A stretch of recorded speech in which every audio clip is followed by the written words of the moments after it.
queremos que retorne hacia adentro y hacia arriba, para realizar creaciones nuevas, de lo contrario fluirá hacia abajo para originar nuevos organismos. Cuando analizamos esta cuestión, comprendemos el error de algunos monjes abstemios. Estos mismos se propusieron abstenerse, guardar el esperma, pero como no conocieron la ciencia degeneraron espantosamente, se cargaron de vibraciones venenoscrinianas terriblemente malignas. Es claro, cuando el esperma no recibe un shock especial, entonces degenera terriblemente, dando origen al abominable órgano cundartiguador. El sagrado sol absoluto nos da el ejemplo, de él emana la vida, desciende de región en región, hasta que después recoge de la misma vida sus fuerzas, es decir, este recibe un shock proveniente del mundo exterior y al recibir se sostiene, así también debe proceder el esoterista, pero los monjes guardando el esperma se fueron por el camino de la involución. El esperma degenerado originó dos clases de sujetos. En el primer caso de estos vemos individuos demasiado obesos y cargados de grasa, y en el segundo caso son flacos y enjutos, ambas clases cargadas de vibraciones venenoscrinianas terriblemente perversas, ambos casos lamentables. Esta clase de sujetos están por lo común llenos de fanatismo y cinismo experto en alto grado.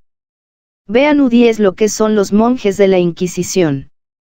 Estamos en una era de grandes inquietudes, se hace necesario reflexionar profundamente, realizar principios, imponer orden en nuestra mente con el propósito de orientarnos sabiamente por la senda de la revolución de la conciencia.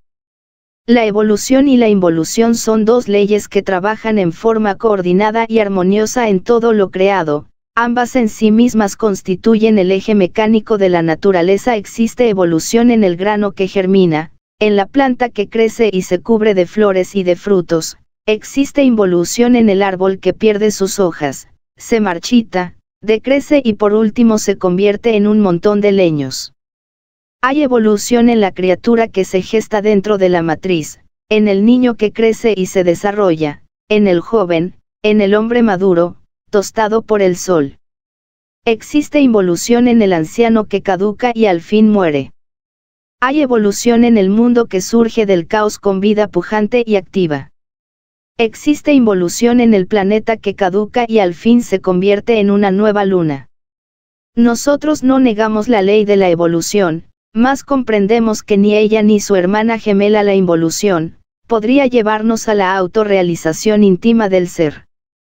Cuando hacemos de la ley de la evolución un dogma, nos convertimos en criaturas retardatarias e inútiles. Así pues, os invito a la revisión completa de principios. En la naturaleza existen fenómenos extraordinarios, fenómenos que muchas veces, debidamente aprovechados, nos brindan la oportunidad de entrar por la senda de la revolución de la conciencia. No está de más recordar lo que es Solionesius. Sucede que el cometa Soini de cuando en cuando se acerca demasiado al Sol Baleato y produce tensión en este, entonces el mismo hace que nuestro Sol de Ors también encuentre en tensión eléctrica tremenda, que de hecho estremece a todo nuestro sistema solar, incluyendo el planeta Tierra. Eso es exactamente un Solionesius. Recordemos el Solionesius de 1.917, cuyo resultado fue la revolución bolchevique en la Rusia. En el antiguo Egipto de los faraones se recuerdan también dos Solionesius que provocaron gigantescas hecatombes. Así pues, cada vez que se acerca un Solionesius, se provocan desórdenes violentos, grandes holocaustos humanos y derramamientos de sangre. El Solionesius que provocó la Revolución Francesa, trajo de hecho una gran reforma social al mundo entero. El Solionesius de 1.917, si bien es cierto que provocó la revolución bolchevique, también no es menos cierto que en la misma Rusia soviética surgieron grandes iniciados que fundaron escuelas de regeneración. Así pues, todo Solionesius puede ser utilizado para la revolución de la conciencia. El efecto del Solionesius de 1.917 todavía se siente, y si bien es verdad que por estos tiempos hay caos, hambre, anarquía, desorden en el mundo, también no es menos cierto que ha surgido una vez para siempre, que nosotros los gnósticos hallamos la senda de la revolución de la conciencia. Sobre ella nos habló el Cristo en su Evangelio cuando dijo: estrecha es la puerta y angosto es el camino que conduce a la luz y muy pocos son los que la hallan. Esto que estamos diciendo, mis queridos jóvenes gnósticos, no sería entendido jamás, solo aquel que sigue la senda del buen dueño de casa. El gran Kebir Jesús dijo: hipócritas, fariseos, sepulcros blanqueados, perversa generación de víboras, que lo de afuera del plato y del vaso limpiáis, mas lo de adentro está lleno de suciedad. También los comparó a sepulcros blanqueados, hermosos por fuera, pero adentro llenos de toda clase de podredumbre y huesos de muertos, que se entiende por buen dueño de casa. ¿Qué es lo que se debe comprender por aquel que sigue el camino del buen dueño de casa?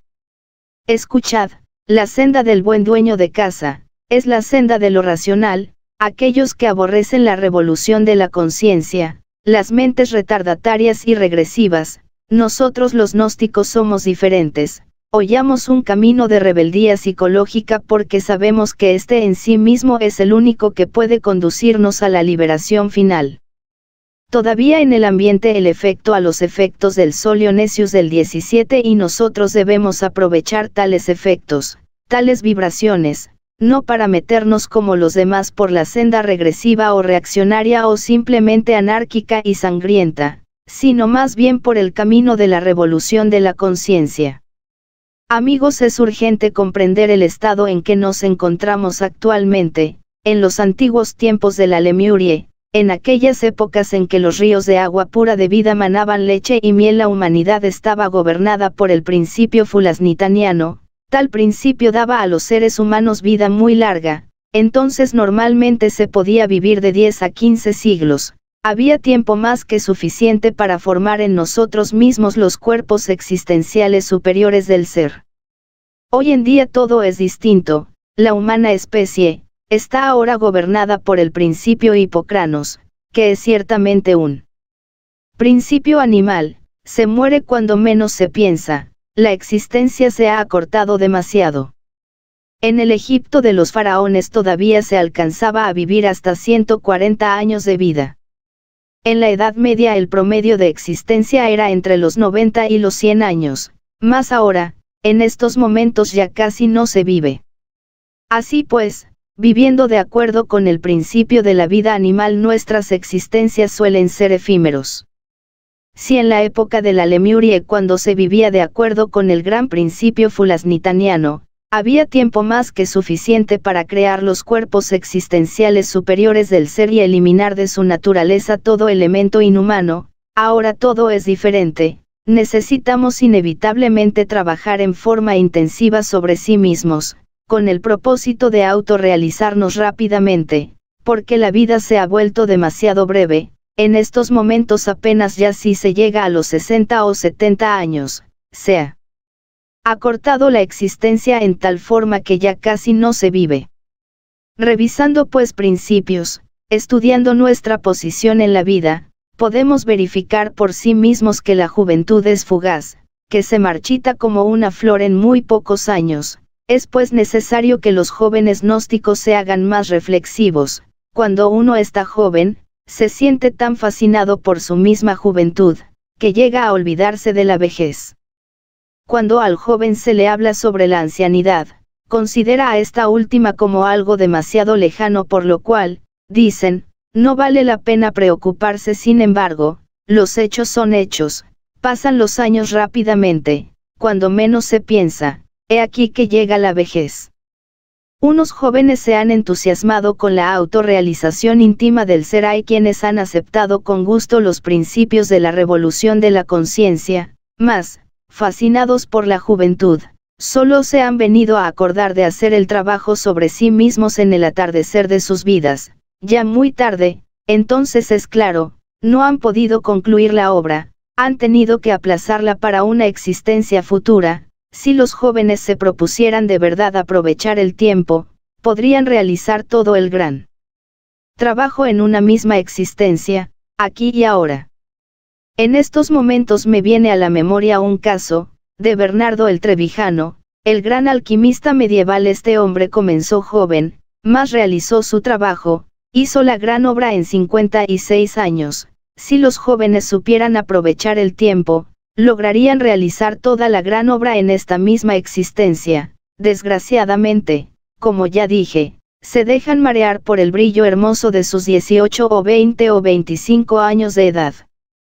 Quiero invitar a la juventud gnóstica a una revolución. No se trata de una revolución de sangre y aguardiente, no, quiero referirme en forma enfática a algo más grande, la revolución de la conciencia. Realizar la gran obra en sí mismo, es lo importante. Quiero deciros en forma enfática que si os dedicáis de verdad al gran trabajo, podréis, si así lo queréis, transformarnos ahora mismo en dioses terriblemente divinos, con poderes sobre el fuego, sobre el aire, sobre las aguas y sobre la tierra. Desdichadamente el anticristo por estos tiempos se ha hecho manifiesto y es obvio que tiene fascinadas a las multitudes. El anticristo existe dentro, en el fondo de cada criatura humanoide. Mucho se ha hablado sobre el yo psicológico, mas hoy es necesario recordaros al anticristo. Este en sí mismo está en la raíz misma del ego, del mí mismo, del sí mismo, es por decirlo así, la reflexión, el desvío o la sombra antitética del Cristo íntimo dentro de cada ser humano. Se nos ha dicho que el anticristo, la gran bestia del Apocalipsis, tiene 7 cabezas y 10 cuernos. Esto nos recuerda a los 7 pecados capitales: ira, codicia, lujuria, envidia, orgullo, pereza, y gula. En cuanto a los 10 cuernos, no está de más recordar a la rueda del arcano 10 del tarot, la rueda fatal del samsara. Por eso se dice que la gran bestia sube del abismo y va a perdición. Delante de la bestia se encuentra el falso profeta, el ego, la bestia de 2 cuernos que habla maravillas sobre el anticristo. Bien, entendido esto, comprendido, debemos saber que el anticristo es el autor de tantas aparentes maravillas: bombas atómicas, cohetes, que viajan a la luna, máquinas de toda especie, etcétera, etcétera, etcétera. ¿Quién no se inclina ante la bestia? ¿Quién no la adora? Todos dicen no hay como la bestia y prosternados la veneran. Así pues, la juventud no debe dejarse fascinar por todos los milagros engañosos de la gran bestia. Sabed pues que la falsa ciencia moderna deviene directamente del anticristo, pero es fascinante y toda rodilla ante ella se doblega. Cuando alguien no se hinca ante la bestia, los demás lo critican considerándole retardatorio y anticuado. Así pues, esta fascinación que produce la bestia es espantosa. La gente se ha olvidado de que existe la ciencia pura, la gente ha preferido al podridero de teorías modernas, los milagros, prodigios, engaños del anticristo. Este es el peligro más grave para la juventud gnóstica revolucionaria. Los jóvenes deben aprender a utilizar todos los sistemas y medios de locomoción, de transporte, etcétera, etcétera, etcétera, pero sin dejarse fascinar de los milagros del anticristo. No deben olvidar los jóvenes que hay una ciencia pura que está muy lejos de este podridero de teorías modernas. Cuando uno se autorrealiza íntimamente tiene derecho a penetrar en el anfiteatro de la ciencia cósmica. Entonces recibe el elixir de larga vida y se inmortaliza con su cuerpo físico, pudiendo vivir más allá de lo normal, miles y millones de años. ¿Ha hecho alguna vez acaso el anticristo un suero que pueda permitirnos vivir millones de años? Sin embargo, el anticristo fascina y por eso la juventud debe marchar con mucho cuidado. Quien logre la autorrealización íntima del ser, podrá transmutar el plomo en oro y conocer la medicina universal con la cual podrá realizar curaciones sorprendentes. Alquimia develada. Ha llegado la hora de comprender lo que es realmente el ser, lo que son nuestros estudios, lo que es la gnosis. Ante todo tenemos que rendir culto al agnostosteos, del espacio abstracto absoluto, incondicionado y eterno. Indubitablemente la divinidad es una incógnita y desconocida. Es eso que no tiene nombre, aquello, lo innominado, lo inefable. El absoluto está, más allá de todo lo que tenga forma, y figura, lado, por lado, cantidad, cualidad, número, medida, pise, es lo que no es, lo que no tiene forma, lo real. Al llegar a esta clase de término, Deben saber entender que cuando digo